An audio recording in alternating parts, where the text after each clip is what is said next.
So we'll move straight into our first session on partnerships for sustainable outcomes.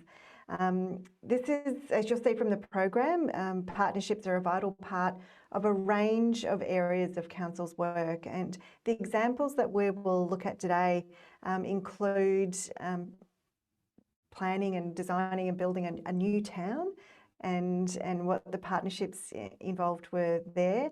And also we'll look at an integrated water management project in the northern suburbs of Melbourne. So two really diverse projects, but I'm sure there'll be a lot of synergies between them. After those two presentations, we're going to hold a panel session with some of our presenters, and we'll be joined by a representative from NGAA's research partner, the Australian Research Council Centre for Excellence for Children and Families Across the Life Course, commonly known as the Life Course Centre. The Life Course Centre is a national research centre investigating the ways in which deep and persistent disadvantage endures within families and across generations. Through their academic network across the universities of Queensland, Western Australia, Melbourne and Sydney, international academic partners and other groups such as NGAA, the centre aims to generate evidence-based research to develop new knowledge, technology and practices to benefit those living in or at risk of disadvantage. We're really proud to be a partner of the centre and to bring such impressive academic credentials to our discussions today and to our work more broadly. So later on in our panel sessions, we'll be joined by Hayley Christian and Rosemary Kale, and I'll introduce both of them properly when we get to their sessions. But in the meantime, I'd encourage you to look into their bios in the speakers list. So our first presentation today, our first council presentation, is on the new community of Wilton being built in Wollondilly Shire Council in Sydney Southwest. Edith Barnes, Executive Planner Growth at Wollondilly, and David Burge, who's from the New South Wales Department of Planning and Environment, are our speakers. And I'd encourage you to read through Edith and David's impressive bios and to connect with them on LinkedIn, because I'm sure that many of you watching today will be working on very similar projects, and we can keep conversations going after the presentations today. So thank you to Edith and David, and I'll hand over to you now. Thank you, Bronwyn. I'll share my screen, hopefully successfully.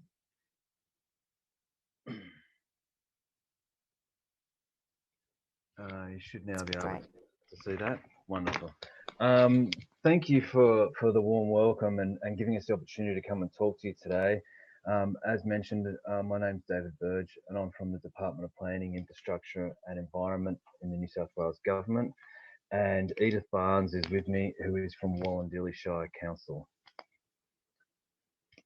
We are planning to talk to you today, if my slides, yes they do, go over, about the Wilton Growth Area. The Wilton Growth Area is located in Wollondilly Shire Council, and it was a state-led process under the Sydney Region Growth Centre SEP. DPI and Wollondilly Council worked tirelessly together to ensure that this could be successful, along with the inclusion of other state agencies to achieve what you'll find today were, I think, quite visionary outcomes that we were trying to achieve. The Wilton Growth Area is the southernmost growth area in Sydney. It'll also be the home of a future strategic centre in the Wilton Town Centre, which is one of the precincts within the growth area. And it captures the southern expansion of development within Sydney, where the Campbelltown-Macarthur region is moving south, and for those that want to be connected to Greater Sydney, but also have that unique rural landscape in their area that they live in or work in. It is the southwestern gateway to Sydney. It has great connections to the Southern Highlands and Illawarra, and this is one of the main reasons why this growth area has come forward. The main way to achieve this was through the simple fact that there was a consolidated land ownership. And then from there, we had great coordination and consultation, which were the key, through the levels of government, along with industry and community groups. Now, what we will talk to you about today, or what is the foundation of what we're talking about today, is there are some unique planning controls around the Wilton Growth Area. For instance, there's a dwelling cap for each precinct as well as the GA, so the growth area. That is administered through a neighbourhood plan. Now, neighbourhood plans are new to New South Wales in this regard, so it is certainly a step in the right direction. There's job targets, and there is an urban development zone which allows for this flexible zoning where the structure plan identifies the location of land uses. I'm going to hand over to Edith now, who's going to talk a bit about the vision that Wollondilly had for this growth area. Thank you, David. It's fair to say that off the back of the growth areas, Council recognised that Wilton was uniquely positioned to provide a strategic centre for Wollondilly, somewhere where its residents could get some much needed services, access to health and education and the like. We had to delve in deeper to understand and clearly articulate the core values of Council and the community so that Wilton could be a successful place.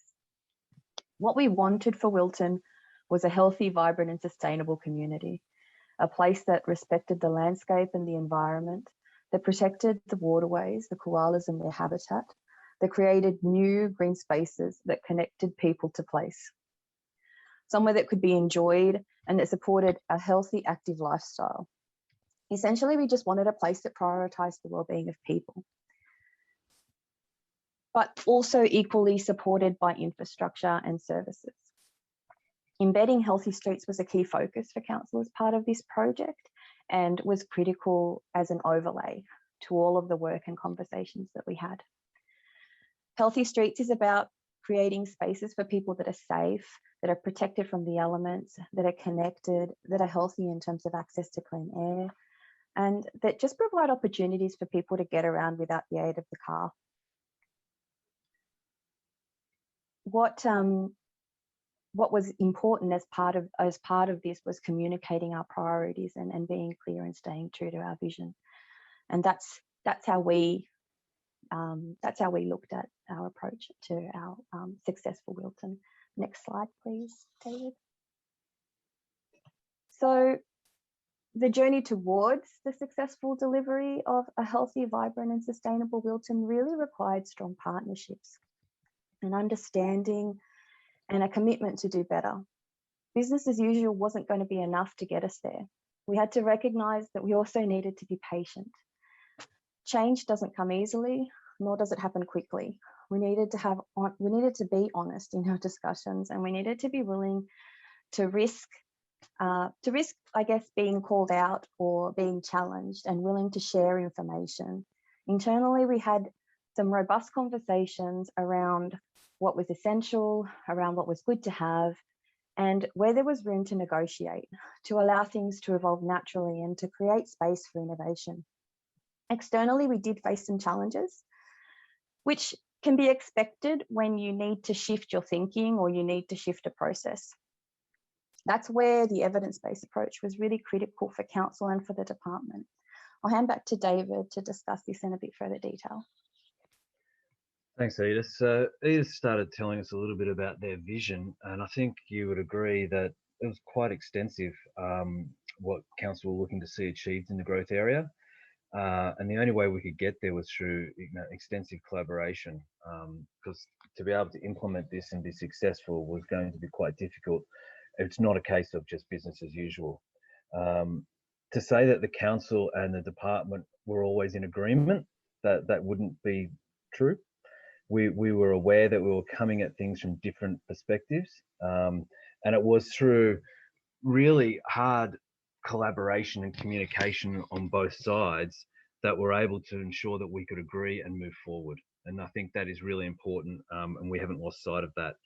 Part of that was also getting the partnerships across government and industry and community groups and the landowners, and which we're able to achieve. But extensive engagement was carried out on all issues that were required to be considered going forward. Edith touched on the need for an evidence-based industry testing. This was something that we took really seriously. We did extensive testing of the options that could be achieved or could be desired and what they would mean as we went forward. Those options needed to be looked at with regards to built form, with regards to movement and transport, and the different elements that go into a growth area. Are they, is it hitting the market feasibility? Is it hitting the financial feasibility? Is this achievable, and how do we achieve it? So one example that Edith has spoken about, and we'll be speaking more about, is the greening of Wilton, ensuring that that unique landscape is not lost and we have the right amount of open space, both public and private. On the screen now is some testing that we did where we looked at over 30 industry land and housing packages and looked at what it was we were trying to achieve and how could we take that forward. So it was ensuring that we were looking at real case scenarios to take that forward so that we could have the evidence base to understand whether it was achievable. And what we were able to achieve, well, complying development in New South Wales has a 3-metre rear yard setback to the built form. We have extended that to 4.5 metres. So that was a big difference. We're now able to get a tree in the rear yards of every residential lot going forward. But that didn't happen without significant collaboration and communication across industry and through council and through ourselves, and understanding where everyone stood and what was able to be achieved. It certainly was an interesting process, and we'll talk a little bit more about that going forward. But I'm going to pass back to Edith to talk on that greener Wilton. So for council, a unique landscape really required a unique vision and nuanced objectives and controls to guide placemaking and enable the best possible outcomes for Wilton. I think it's fair to say that sometimes we can fall into the trap of planning for those things that we don't want to see. So looking at previous examples of what went wrong and designing controls to avoid that situation again. But we knew that if we wanted Wilton to be successful, we really needed to focus on positive outcomes, provide solutions, but also give space for the industry to come up with innovative ideas and innovative solutions and approaches to some of the challenges we were trying to address. Some of that came down to council and staying focused on being true to its vision and to its priorities. At other times, we had to depend on our state partners and even the industry to advocate for us. Fundamentally, what we were looking for was a willingness to try and not to let our concept of perfect policy get in the way of just doing better. We used a range of tools, which you can see on the screen. This included the Cumberland Plain Conservation Plan, which fundamentally looked at the koala habitat and the areas that needed to be preserved. Also water sensitive urban design and integrating water into the landscape. All of this was underscored by the 40% tree canopy target, which we were trying to achieve our greener Wilton through. This 40% target was distilled down all the way through to lot controls, which David touched on earlier, where it was important to get trees in the front yard, the backyard, but also in the public streetscape. I'll hand back to David to take you through this in a little bit more detail. Thanks, Edith. Council and the state had a desire to ensure that the unique landscape was not lost. This is rolling partially agricultural or rural or open spaced lands currently sitting on the fringe of Sydney. We didn't want that to be lost, and in doing so, we had to understand what did this mean with regards to controls to take that forward. What you can see on the page is some of the very first hand sketches that were thrown down in front of council by myself to say, well, this is a way we could start to look at it. We have a few opportunities here. What does it mean with regards to a front setback and how we start to address the street? And what is it that we want to see as a streetscape? And can we achieve something in the rear yard to ensure that that tree canopy and that open space feeling is maintained as we go forward? So this was really about increasing the pervious land element in a built form environment and making sure that the built form did not overpower the area. We were looking for a built form in a landscape environment rather than a little bit of landscaping in a built form environment. And that was one of the main outcomes we were hoping to achieve. In achieving this, we would ensure that we had a development that went forward that was achieving the goals of a range of government areas, government levels from across the state and local government. And it's something that we thought we could be very proud of. and particularly the way that we address new ways to look at private land. Now, the residential lots that you see in front of you, this is the DCP currently, or a snapshot of the DCP currently. This will be made hopefully within the next fortnight, through 4 weeks. It's in the process with our executive now, and to be made under delegation. So what you see on the left is an example of the rear setback being expanded from the minimum 3 metres to 4.5 metres for single story or 6.5 metres for double story. This ensures that we get adequate pervious land and private open space in the rear, as well as tree planting in the rear. You also can see at the front that we've addressed the streetscape where even if you have a double garage, it needs to be tapered coming into the crossing back onto the street. That gives us every chance to maximise the amount of pervious land and deep soil planting at the front of a house. A tree in the front yard, and then still the chance for trees running along the streetscape there. This option here you can see is an attached, on the left-hand side, that's an attached dwelling, and we have the complying development and the 900 mil BCA requirement on the other side. So the side setbacks have not been challenged against the norm. However, we have done our best to make sure that we maximised our opportunities in the front and we expanded on our opportunities in the rear. What you can see on the right-hand side is, by doing this, we've been able to change the opinion or the appearance of the streetscape. No longer is built form dominating. No longer do we see rooftop to rooftop or garage door to garage door or any of these perceptions that people can have. We're now seeing a green streetscape.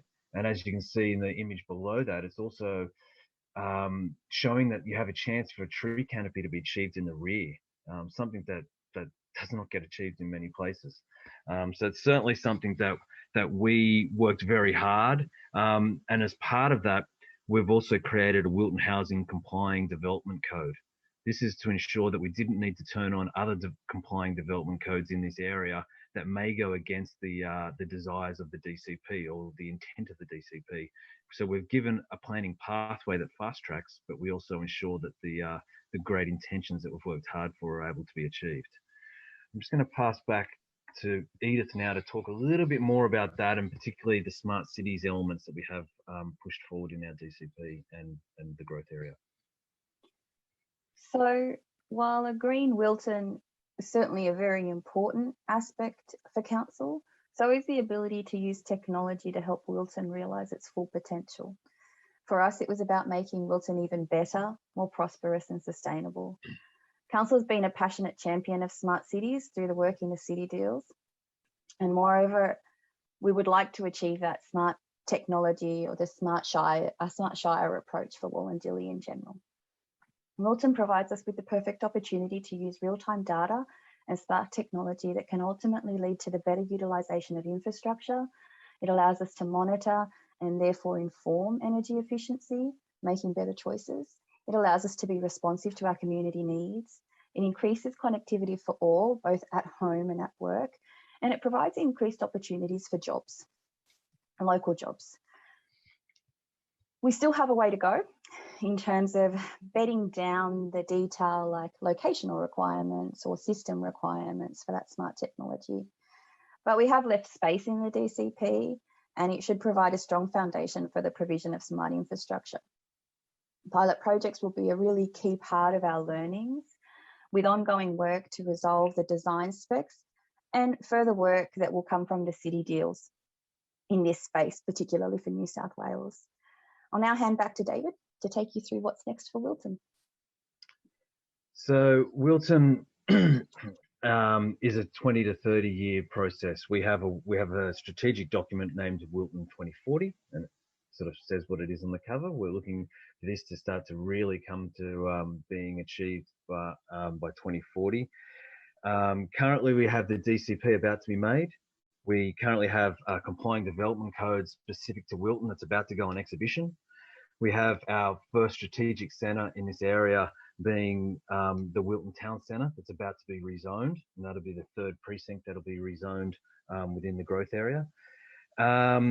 And future precincts are online to continue this development. that's about it from where we're at. I'd just like to thank Bronwyn and everyone for inviting Edith and I to come and talk to you, and thank you. Thank you so much, David and Edith. What a fantastic project. Congratulations on what you've been able to achieve there. I've got heaps to say about it and heaps of questions, but we'll hold them for the panel session if that's okay. So David will be joining us again in the panel session. Everyone online, please remember to put your questions in the Q&A function. But thanks to Edith and David again for your presentation today. I really enjoyed hearing this new perspective, a different perspective, and the importance of vision, you know, risk-taking. I love that quote about, you know, looking for a built form in a landscape rather than the other way around. So thanks again, and we'll come back to you in our panel session in a few moments.